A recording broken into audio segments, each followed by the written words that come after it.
O silêncio dos dias longos. Maria sempre foi uma mulher de hábitos simples.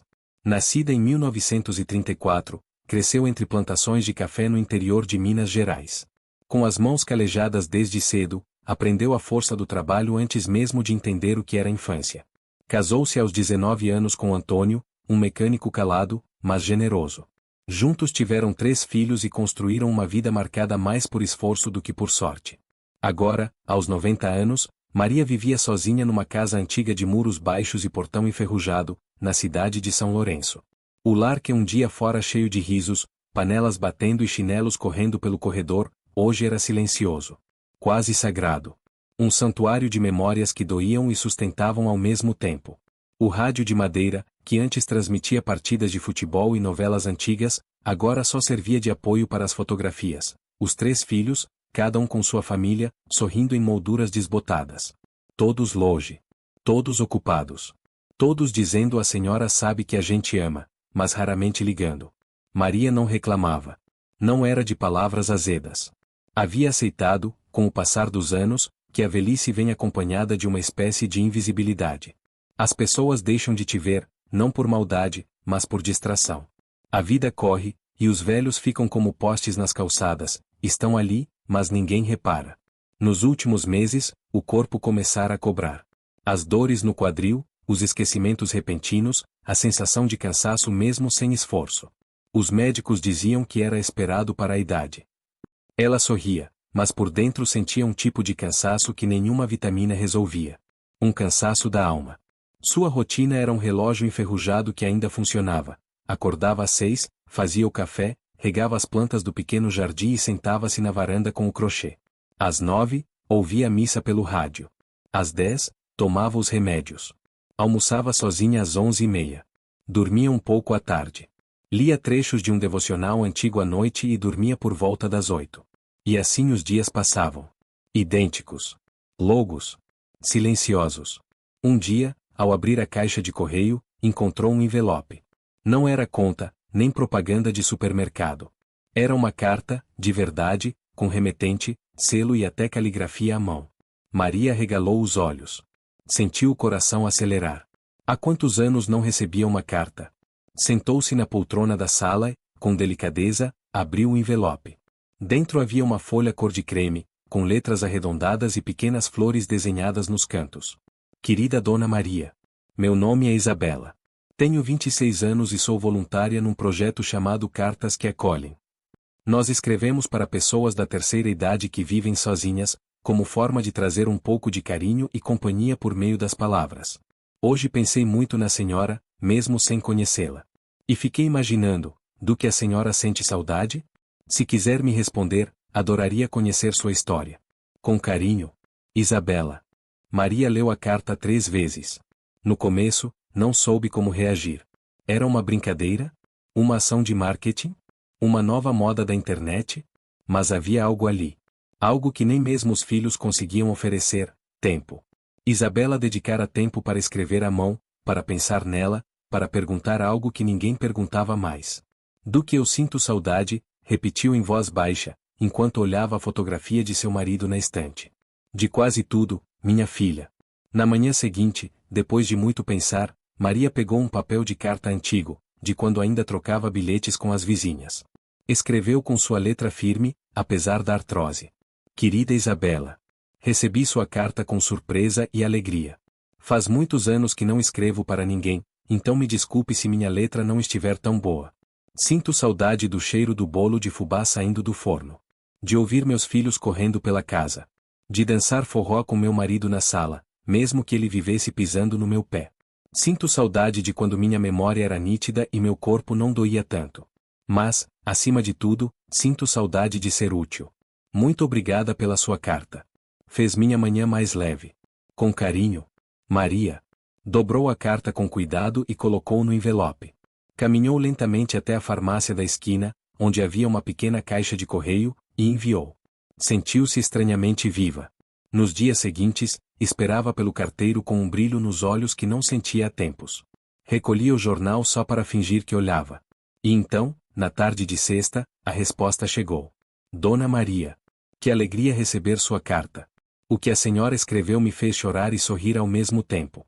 Eu também dançava com meu avô na sala, e ele também era péssimo dançarino. Saber que a senhora sente saudade de ser útil me tocou profundamente. A senhora já é útil. Só de escrever para mim, já mudou meu dia. Sabe, trabalho com psicologia hospitalar, e sei como o coração da gente pode adoecer quando se sente esquecido. Por isso, estou tentando escrever sobre a gratidão como forma de cura. A senhora já ouviu falar sobre isso? Estou aqui. Sempre. Com afeto. Isabela. Gratidão como forma de cura? Maria nunca ouvirá falar disso. Era religiosa, claro. Agradecia a Deus nas orações, especialmente antes de dormir. Mas será que agradecer podia curar algo? Nos dias que se seguiram, começou a prestar atenção nos pequenos detalhes. No cheiro do café fresco. Na visita da borboleta amarela ao jardim. Na risada da vizinha do lado. E, pela primeira vez em muito tempo, anotou algo num papel que colou na geladeira. Hoje agradeci por estar viva. E por receber uma carta. Esse pequeno gesto mudou o ritmo dos dias. O silêncio continuava lá, mas agora Maria escutava outra coisa dentro dele. Um chamado. Uma promessa. Ela começou a escrever mais para Isabela. Contava histórias da juventude, dos bailes no salão paroquial, das vezes em que fingia que estava doente só para o marido cozinhar. E, entre uma lembrança e outra, começava a incluir agradecimentos. Hoje agradeci por conseguir tomar banho sozinha. Hoje agradeci pelo sabor do chá de camomila. Hoje agradeci por me sentir menos invisível.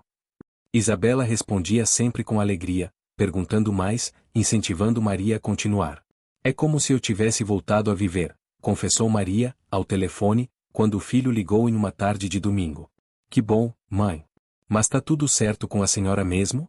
Nunca estive tão certa, disse ela, olhando para o caderno novo que havia comprado para seus registros de gratidão. Mal sabia Maria que aquele caderno, simples, de capa florida, seria o início da maior transformação de sua vida. Capítulo 2, a palavra que faltava. Maria acordou naquela manhã com um peso diferente. Não era o corpo, ainda frágil, nem as dores costumeiras que a acompanhavam como uma velha conhecida. Era algo mais denso, invisível, mas real, uma ausência que parecia ecoar pelos cantos da casa. Um silêncio duro, não de paz, mas de solidão. O relógio da sala marcava 6h12. Ela sempre acordava cedo. O hábito vinha dos tempos em que precisava preparar o café para o marido e os filhos antes que cada um seguisse seu rumo. Agora, não havia ninguém esperando o café, mas mesmo assim, ela levantava, colocava a chaleira no fogo e sentava-se à mesa como se alguém ainda fosse chegar. Aquela manhã, no entanto, foi diferente. Maria olhou para o caderno de capa dura que repousava sobre a toalha bordada. Era o mesmo caderno que ela usava para fazer listas de compras, anotar remédios, guardar receitas antigas. Mas naquele dia, sem saber porquê, ela o abriu numa página em branco e escreveu, com caligrafia trêmula. Hoje eu agradeço por ter acordado. Ficou olhando aquela frase por alguns segundos, como se tentasse entender o que a levará a escrever aquilo. Era um gesto pequeno. Um impulso, talvez. Mas sentiu uma leveza estranha no peito. Como se tivesse, pela primeira vez em muito tempo, se permitido algo bom. Sem saber, Maria havia dado o primeiro passo para transformar os dias que ainda viriam. Nascer do sol os primeiros raios de mudança. Durante a semana seguinte, Maria repetiu o gesto. Toda manhã, antes mesmo de sair da cama, murmurava alguma coisa que pudesse ser considerada gratidão. Às vezes, era apenas um sussurro. Obrigada por mais um dia. Outras vezes, anotava no caderno. Agradeço pelo café estar quente. Sou grata pelo silêncio da manhã. Hoje senti menos dor nas costas. Parecia banal. Tão pequeno frente à imensidão de tudo que ela havia perdido. Mas, curiosamente, esses gestos mudaram a forma como ela encarava o dia. O que antes era apenas sobrevivência começou a ganhar contornos de presença. Existência. Vida. Certo dia, enquanto dobrava roupas no quarto, ela se pegou sorrindo ao lembrar de uma cena antiga com a filha mais nova, que não via há tantos anos. A lembrança veio como um sopro, a menina subindo no banco da cozinha para alcançar o pote de biscoitos, levando um tombo, ainda assim, gargalhando como se tivesse vencido o mundo. Maria levou a mão ao coração.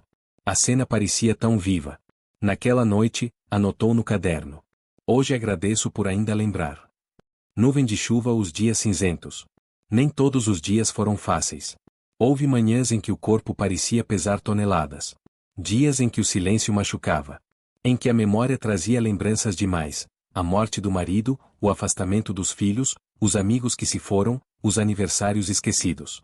Em uma manhã particularmente difícil, Maria escreveu: Hoje, não consigo agradecer por nada. Mas estou tentando. Mesmo esse gesto, esse reconhecimento da dor, trouxe alívio. Era como se dissesse a si mesma: não está tudo bem, mas eu continuo aqui. A prática da gratidão não era mágica. Não tirava a dor, nem apagava o passado. Mas fazia algo mais sutil, dava a Maria o poder de escolher onde colocar sua atenção. Aos poucos, isso começou a mudar a química dos seus pensamentos. Dona Lia e a biblioteca do bairro. Foi em um sábado de sol que Maria reencontrou Dona Lia, uma vizinha antiga que ela não via desde antes da pandemia. As duas se encontraram por acaso, na feira do bairro. Trocaram poucas palavras, mas o sorriso de Lia foi um raio de luz inesperado. Maria, ainda lembra de mim? Disse a outra, segurando uma sacola de tomates. Claro, Lia, como vai? Envelhecendo igual você, ué. Mas ainda viva. E piscou. Conversaram por alguns minutos, e antes de se despedir, Dona Lia soltou uma frase que pareceu escrita especialmente para aquele momento. Estou ajudando na biblioteca da paróquia. Vem comigo um dia desses. Pode ser bom pra gente falar menos com as paredes. Maria riu. E foi. Livros as primeiras palavras compartilhadas. Na biblioteca da paróquia, Maria encontrou um novo lugar para estar. Nada grandioso, uma sala modesta, com estantes antigas e livros doados. Mas ali havia movimento, vozes, histórias. Pela primeira vez em muito tempo, Maria se sentiu parte de algo. Aceitou cuidar da seção de literatura infantil. Organizar os livros, limpar as capas, separar os mais lidos. Lia trechos em voz alta, sozinha, até que uma criança se aproximou certa tarde. Moça, você sabe ler histórias com voz de personagem? Maria sorriu. Posso tentar. Foi como ligar um interruptor esquecido. Nas semanas seguintes, ela virou atração das tardes da biblioteca. Contava histórias com emoção, imitava vozes, fazia pausas dramáticas. As crianças se encantavam. E os adultos também. Quando voltou para casa naquele dia, escreveu no caderno: Hoje, uma criança riu por minha causa. Obrigada. Coração vermelho, o milagre silencioso. Não foi um milagre como nos filmes. Não houve cura instantânea, nem flash de luz, nem médico dizendo você está curada. Mas os exames de Maria começaram a mostrar algo em comum. Os níveis de pressão melhoraram, a oxigenação aumentou, o apetite voltou, e ela deixou de precisar de um dos remédios controlados. O geriatra ficou confuso. Dona Maria, a senhora está fazendo algum tratamento alternativo? Ela pensou por um segundo e respondeu: Estou agradecendo mais. O médico riu, depois parou. E anotou algo no prontuário. Talvez fosse coincidência. Talvez não. Mas Maria sabia, algo dentro dela havia mudado. Girassol nova semente. Um dia, no final do mês, Lia chegou animada com uma ideia. Maria, que tal a gente abrir um grupo aqui na biblioteca? Algo pequeno, só para conversar. Falar da vida. Contar histórias. E agradecer? Completou Maria. Isso. Um grupo de gratidão. Pode ser? O grupo nasceu com 3 senhoras. Depois 5. Em 2 meses, já eram 10 pessoas, de idades variadas. A regra era simples. Cada um dizia ao menos uma coisa pela qual se sentia grato naquela semana. Podia ser qualquer coisa, uma ligação, uma noite sem dor, um pôr do sol. Maria virou a referência. A Senhora da Gratidão. E toda vez que alguém dizia, mas minha vida está muito difícil, ela respondia com calma. A gratidão não exige uma vida perfeita. Só um coração disposto. Capítulo 3, quando o silêncio fala mais alto. Acordava ainda antes do sol nascer. Mesmo com o corpo fragilizado, Maria mantinha o velho hábito de observar o céu mudando de cor pela janela do quarto. As dores continuavam, é verdade, mas havia um detalhe novo naquela rotina que ninguém percebia. Ela já não acordava mais com medo. O medo havia sido seu maior companheiro por muitos anos. Medo da morte, da solidão, do tempo que passava depressa demais. Mas nos últimos dias, algo nela começava a se reorganizar por dentro, como se suas células ouvissem o que sua alma sussurrava silenciosamente: obrigada. Maria continuava com sua prática de gratidão. Não era perfeita. Às vezes esquecia. Em outras, achava que não tinha nada a agradecer. Mas insistia. A cada manhã, ela escolhia um objeto simples no quarto e escrevia em seu caderno uma frase de gratidão relacionada àquilo. Um botão da blusa que pertencia à filha falecida, a almofada feita pela neta, o barulho do vento nas folhas da goiabeira. Esses gestos simples começaram a alterar o clima da casa. O olhar da enfermaria. Certa tarde, Teresa, a cuidadora que a visitava 3 vezes por semana, percebeu algo diferente. Dona Maria, a senhora está com um brilho no rosto. Parece até mais viva. Maria riu, encabulada. Mas algo naquela frase ecoou fundo. Ela não se via como alguém viva há tempos. Estava apenas sobrevivendo. Passar do dia para a noite, contar os remédios, as horas, os exames. Naquela noite, Teresa ficou até mais tarde. Conversaram por quase 2 horas.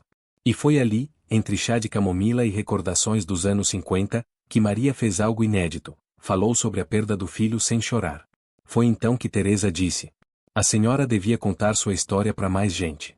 Isso que a senhora faz, essa gratidão, pode ajudar muita gente. Maria sorriu, mas não respondeu.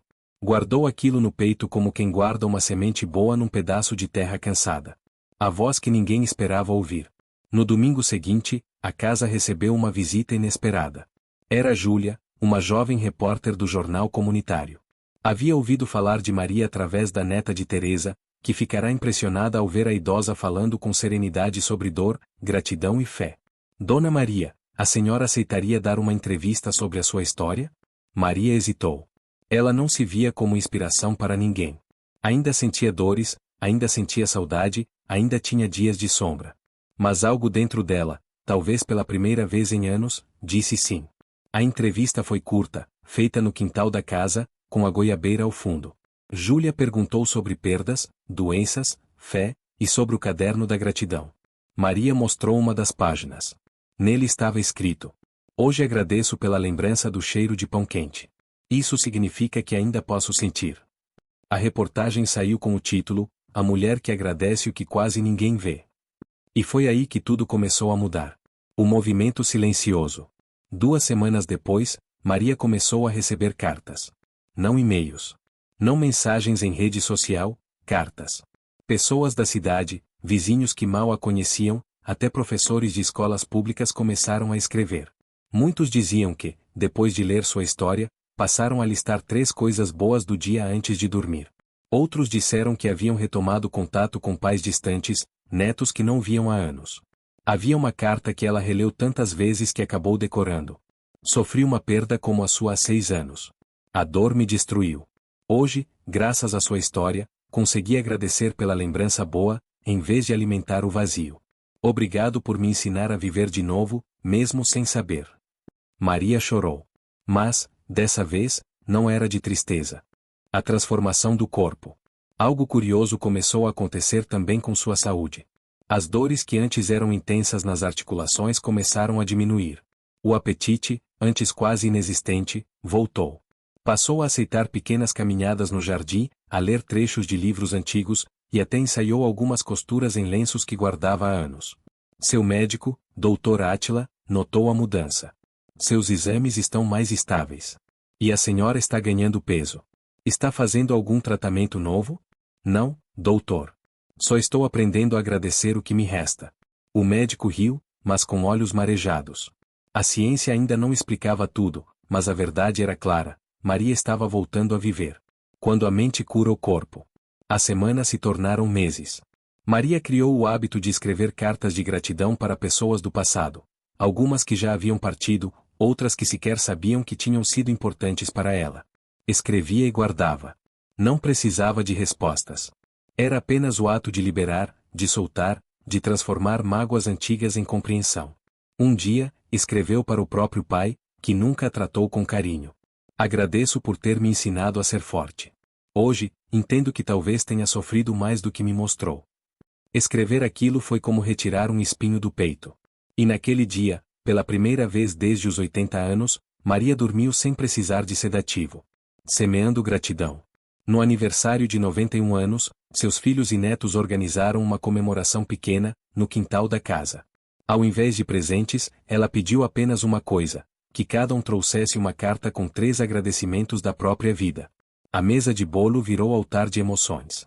Houve quem agradecesse pela mãe que venceu o câncer. Outros agradeceram pela segunda chance no casamento, pela amizade recuperada, pelo filho que nasceu após anos de tentativas. Maria lia cada papel com atenção sagrada, como quem decifra o que há de mais puro no coração humano. No fim, ela disse: talvez eu não tenha mais muitos aniversários. Mas posso morrer sabendo que algo ficou. Algo que não se quebra, que não adoece, que não se perde com o tempo: a gratidão. Um chamado maior. No mês seguinte, a coordenadora de uma escola da cidade ligou para Maria com um convite inusitado. Dona Maria, a senhora gostaria de falar para os nossos alunos sobre a prática da gratidão?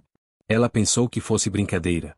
Mas no dia combinado, lá estava Maria, com seu vestido florido, sentada em uma cadeira de rodas no pátio da escola, cercada por mais de 200 adolescentes. Ela não usou slides. Nem microfone. Apenas falou, como uma avó que conta uma história ao pé do fogão. A gente acha que precisa ter tudo para ser feliz. Mas às vezes, quando a gente perde quase tudo, é aí que percebe o que realmente importa. O silêncio foi absoluto. E, naquele momento, Maria compreendeu: sua dor não foi em vão. E sua vida, mesmo aos 91 anos, ainda estava em missão. Capítulo 4 – A Voz do Silêncio. O outono chegou silenciosamente à cidade de Tiradentes. As folhas douradas caíam como se marcassem o tempo das transformações. Era como se a própria natureza acompanhasse o ritmo interior de Dona Maria, que aos 90 anos descobria uma nova forma de viver e de sentir. A casa simples que outrora parecia sufocante agora abrigava pequenos milagres diários. O caderno da gratidão, onde ela escrevia cada noite antes de dormir, já passava das 100 páginas. Mas não era apenas o número que impressionava, era a força das palavras. No início, os agradecimentos eram tímidos, quase automáticos. Sou grata pela sopa que consegui comer. Sou grata por não ter caído hoje. Sou grata por mais um dia. Agora, cada página transbordava de emoção. Sou grata pela visita da pequena Clara, que me olhou com olhos tão vivos que me fez lembrar do meu filho. Sou grata pela lembrança da minha infância, quando brincava no rio com as minhas irmãs. Sou grata por ter chorado hoje, porque percebi que ainda sinto. O despertar das memórias. Certa manhã, ao mexer em uma velha caixa de costura, Dona Maria encontrou uma fotografia em preto e branco. Era de 1956. Nela, estava sua filha, Helena, com apenas 4 anos. O laço no cabelo, o vestido com babados, e um sorriso que Maria não via há décadas. Helena. A filha com quem não falava havia quase 35 anos. O silêncio entre elas era um abismo construído por mágoas, palavras não ditas e culpas mútuas. Dona Maria sempre acreditou que a dor de Helena vinha da sua rigidez como mãe. A infância pobre, o casamento falido, a falta de apoio. Você nunca me escutou, mãe, foram as últimas palavras que ouviu da filha antes dela desaparecer do seu convívio. Ela apertou a foto contra o peito. Não chorou, não ainda. Apenas sentou na cadeira de balanço e olhou para o horizonte. O vento batia leve, e por um instante, pareceu sussurrar o nome de Helena. Talvez fosse hora de escutar aquilo que sempre evitou. A voz do silêncio. O encontro com o Padre Miguel. No final daquele mês, Dona Maria decidiu ir até a pequena igreja da cidade. Precisava conversar com alguém. Não para se confessar, mas para ser ouvida. O Padre Miguel, um homem de meia idade, era conhecido por sua escuta generosa. Padre, o senhor tem um tempo para uma velha teimosa? Ele sorriu e indicou o banco de madeira ao lado. Para a senhora, tenho todo o tempo do mundo. Ela contou tudo. As dores. Os erros. A culpa de ter sido uma mãe mais rígida do que afetuosa. A ausência de gestos de carinho. O orgulho que a impedia de escrever, de ligar.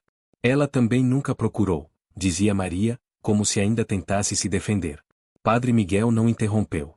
Apenas escutou. Quando Dona Maria terminou, ele disse: às vezes, o silêncio entre duas pessoas não é ausência de amor. É medo de reabrir feridas. Mas as feridas não curadas apodrecem a alma. Maria permaneceu calada. Talvez a sua filha esteja esperando uma carta há anos, completou ele. Naquela noite, Dona Maria escreveu a carta mais difícil da sua vida. A carta não enviada. Helena. Se esta carta chegar a você, que seja lida com o coração limpo. Não peço que me perdoe. Só peço que saiba que sempre te amei, mesmo sem saber demonstrar. Fui uma mulher dura porque a vida também foi. Mas isso não é desculpa. Só explicação. Lembro do seu cheiro de sabonete no banho, dos seus cabelos embaraçados, da sua risada nas tardes de domingo. Sinto saudades da minha filha. Da minha menina. Hoje, aos 90 anos, redescobri a beleza de agradecer. E todos os dias agradeço por ter sido sua mãe, mesmo com todas as falhas. Se você ainda tem um espaço para mim em seu coração, mesmo que pequeno, estarei aqui. Com amor.